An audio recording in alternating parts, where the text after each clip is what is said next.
In this lesson, I want to talk to you about merchant accounts. You can use a merchant account to accept payment off of your site. You don't have to use a service like PayPal. You can set up your own merchant account online and accept credit card payments directly. What happens is when you set up a merchant account, there's several different processing steps, and then the money is deposited into your bank account.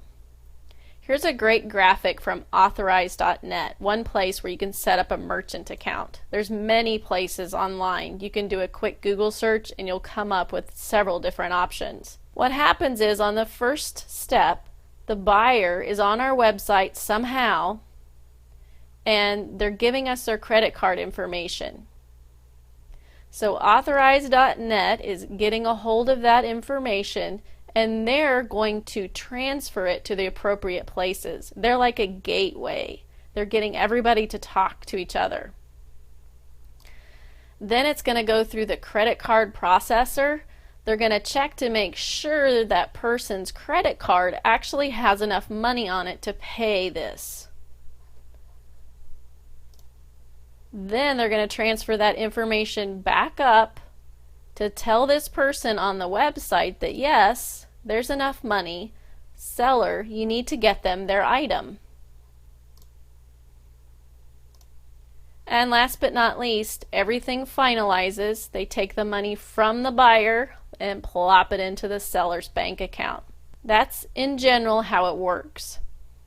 Now you can, once funds are in your bank, you can download your bank information, remember, into something like QuickBooks, etc. Those transactions will work the same way. You can download those in there and get them all set up in your books. Now, when you set up an account like Authorize.net, you've got to have some type of processor, somebody who's going to format that information so a credit card can be processed appropriately. An example of that is CyberSource. What you can do is set up an Authorize.net account, and then you set up CyberSource, and then they work together. Basically what happens again is somebody purchases the item. Then step 2, it's going to go into CyberSource. They're going to process it and format it correctly for these processors, who again are going to check to make sure that that person's card has enough balance on it that they can pay for it or charge it. And then they come back and tell them that yes, it's okay, you can have it. And then last but not least, this bank deposits the money in there and then they distribute it to the acquiring bank.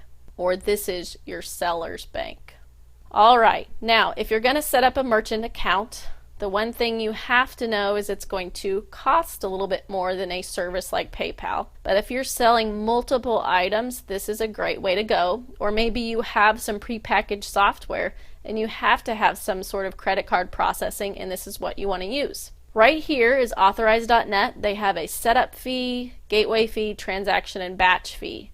As you can see, it's more than PayPal, but if you're using a store setup and you want people to be able to pay right there, this is an option for you.